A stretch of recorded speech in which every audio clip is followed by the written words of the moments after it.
If you want to develop your speaking, first of all, you have to develop your listening. আমাদের মধ্যে অনেকেই রয়েছেন যারা ইংরেজিতে কথা বলতে চান, ইংরেজিতে কথা বলা শুরু করতে চান, আবার ইংরেজিতে কথা বলতে অনেকেরই দ্বিধা বোধ রয়েছে বা ইংরেজিতে কথা বলতে অনেকেরই অনেক সমস্যা থাকে বা ইংরেজিতে কথা বলতেই পারেই না। আপনাকে সর্বপ্রথম বুঝতে হবে ইংরেজিতে কথা বলতে বা যে কোনো ভাষায় কথা বলতে আসলে কি সিস্টেম প্রয়োগ করতে হয়। আপনাকে অবশ্যই আমি ভিডিওর শুরুতে একটা জিনিস বলছি যে স্পিকিংয়ে ভালো করতে হলে আপনাকে লিসেনিংয়ে ভালো করতে হবে। অর্থাৎ আপনাকে বলার আগে আপনাকে শুনতে হবে। আপনি কোনো একটা জিনিস বলবেন সেটা আগে শুনতে হবে। কারো প্রশ্ন যদি আপনি ঠিকমতো নাই বুঝতে পারেন সেটা তো আপনি তার উত্তরই দিতে পারবেন না, অর্থাৎ ঠিকভাবে বলতেই পারবেন না। অতএব ইংরেজিতে যে যত লিসেনিং এক্সপার্ট, অর্থাৎ ইংরেজি বিষয়গুলো খুব শুনে খুব ভালোভাবে যারা বুঝতে পারে তারা অটোমেটিক্যালি ভাবে তারা খুব ভালো বলতেও পারে। সর্বপ্রথম স্পিকিংয়ে ভালো করতে হলে আপনাকে লিসেনিং পাওয়ারফুল হতে হবে। এখন লিসেনিং স্ট্রং হওয়ার জন্য কোন কোন বিষয়গুলো ফলো করতে পারেন?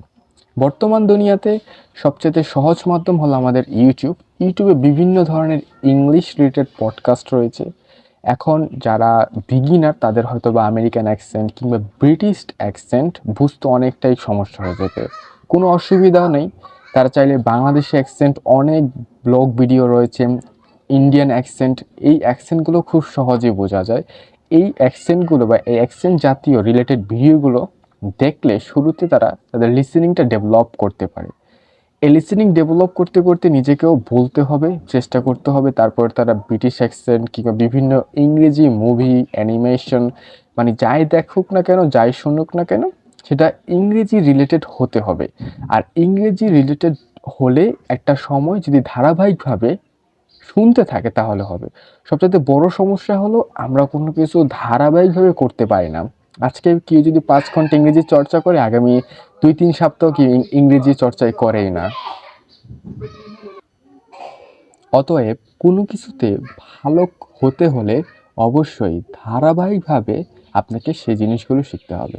স্পিকিংয়ে ভালো করতে হলে লিসেনিং ধারাবাহিকভাবে বলতে হবে, শুনতে হবে এবং সেটা বলার চেষ্টা করতে হবে। তাহলেই ইংরেজিতে স্পিকিং করা সহজ হয়ে যাবে।